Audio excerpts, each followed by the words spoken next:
This girl I met on an airplane, she was blind and she couldn't see outside at the sky and the sunset that was going on, but she felt the heat of it, so she would just ask me what it looked like, so I had to describe it to her. So I remember her because I appreciate sight because of her. One time I was working a part-time as an Uber driver and I picked up this man who was from Vietnam. Somehow, it's been kind of a long time, but I remember him telling me how many people Vietnamese died in the Vietnam War, and how he, because of what had happened, he had to go to training, and like right when he was done with training was like the second they stopped the war, so he didn't have to go.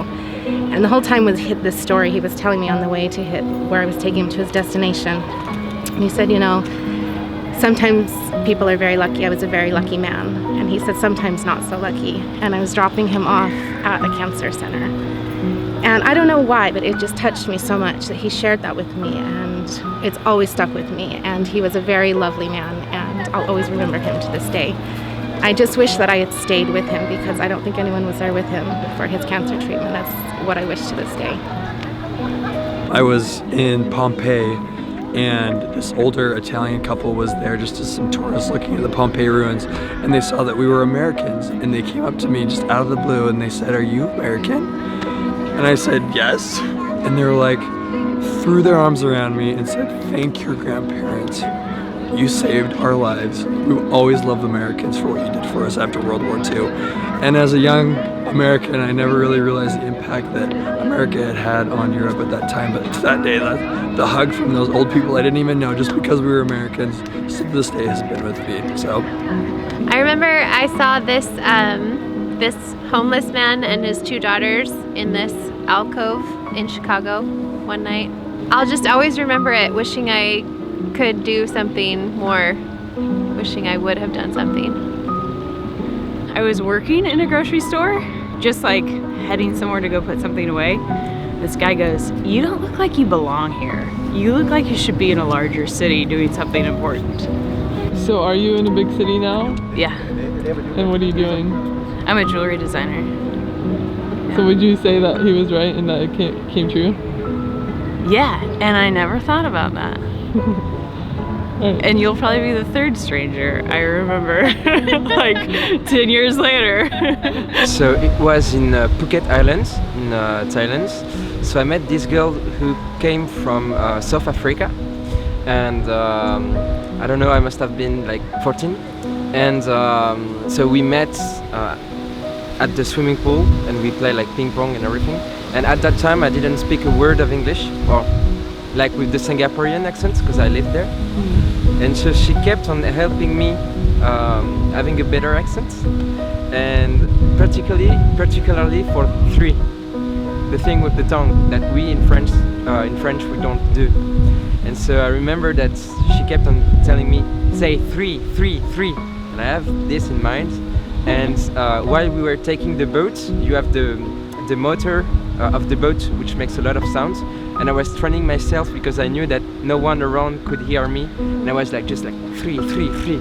And I remember this girl who was pretty as well and really nice.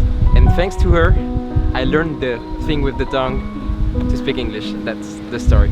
I was doing Peace Corps in Guatemala, and for some reason I was really late in getting to my bus to take me to my little village. And so I knew I was not supposed to be walking at night by myself, but I didn't have any other choice.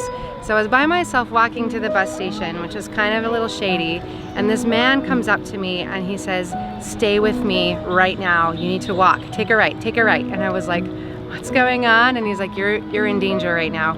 And so we kept walking, we got out of there, and there was, I guess, allegedly a group of guys or a gang that was there that were watching me come in.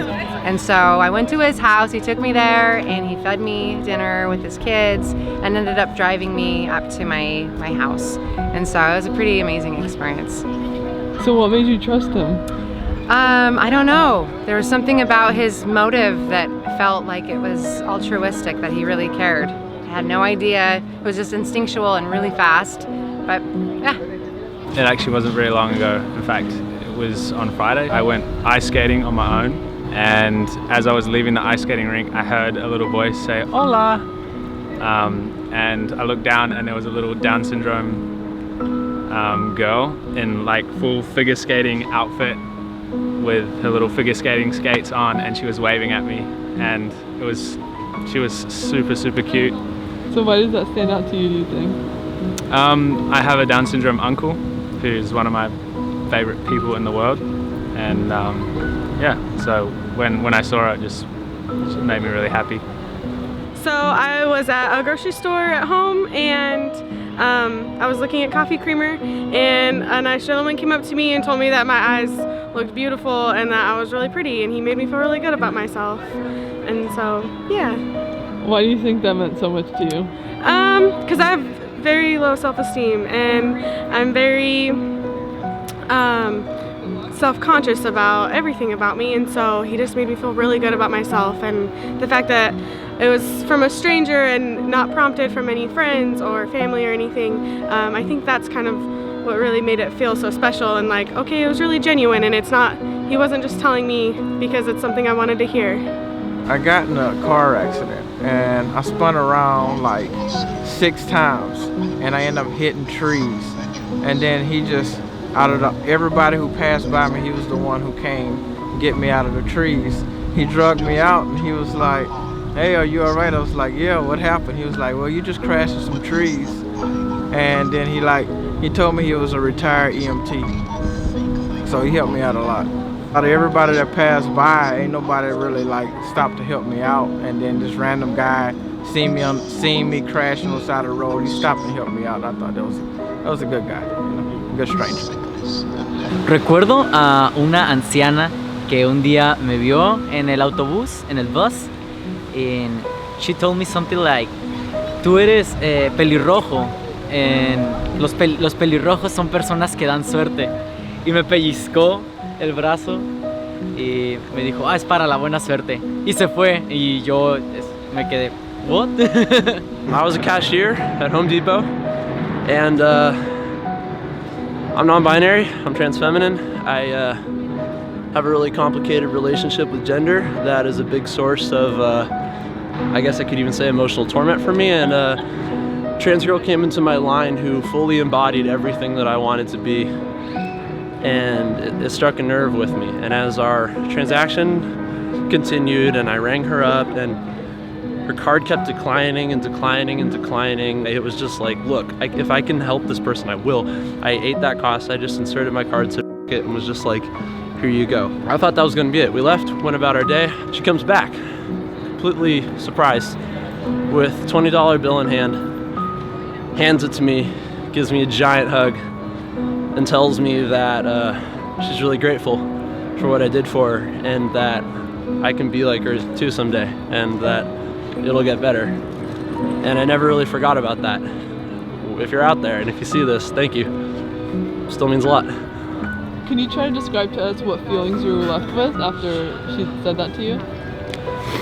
I felt less alone. I felt like I wasn't a freak, or that I wasn't weird or outlandish for feeling that way, and it made me feel like other people experience the same thing. And even though I know other people experience that, I'm not the only freaking non-binary kid in the world. It still feels like it sometimes. And knowing that there are people out there with the same kindness in their hearts that you like to keep in yours is a really comforting feeling. One stranger that stood out to me was actually this couple. They were probably in their late 50s. I remember walking to school every morning, well, most mornings, and even on mornings where I wouldn't walk to school, I would drive by because they would always walk past me, and they would just be walking next to each other, whether it was raining, the weather was, even if it was absolute, like, excuse my language, they would always be with each other, always talking every morning. It was when I was in high school, so 3-4 years ago, and I still wonder, like, if they're still walking down that path, if they're still talking to each other. 3 days ago, I was on an airplane. This man offered me $100 to switch seats with him, and I didn't. So, the most memorable, most recent. That's it. Why do you think it's memorable? Because no one ever offers me money to do things. But not that I want that, but like, yeah. So why didn't you do it? I didn't want like strings attached. That would be weird. Like, I feel like I'd be compelled to like have a conversation with him that I just didn't want to have. And so, yeah. I was 20. I woke up, somebody came out from under my bed with a knife and a bandana and told me they were going to kill me. And the only thing I knew to do was to say Hail Marys. And he kept getting mad at me, saying, "What are you saying? What are you saying?" And I just kept saying, "Hail Mary, full of grace." And the next thing I know, I come up out of that bed with my fist, and he's against the wall and running out of my home. So to this day, I'm glad I didn't do it to you today. When somebody wakens me, watch out. Oh. Never caught. We moved. And I haven't had a negative stranger incident since. Well, I'm glad. Me too. But what I was really left with was the power of prayer. That's the end story. That's what I remember.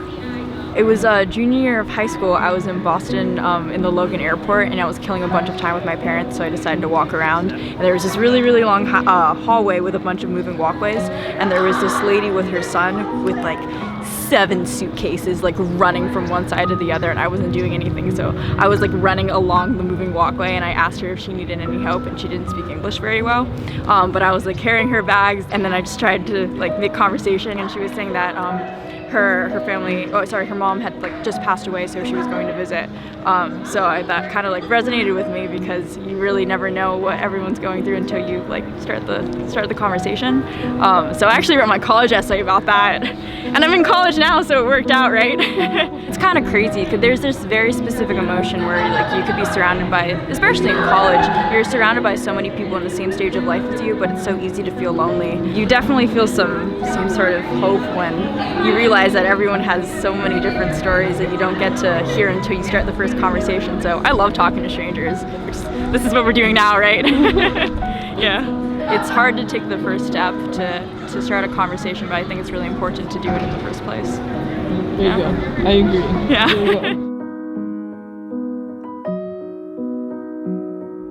Hey guys, thanks for watching another episode. If you haven't subscribed to my channel yet and you want to subscribe to my channel, please make sure to hit the subscribe button and the little bell next to it so you'll get notified every time I put up a new episode. I think that's pretty much it.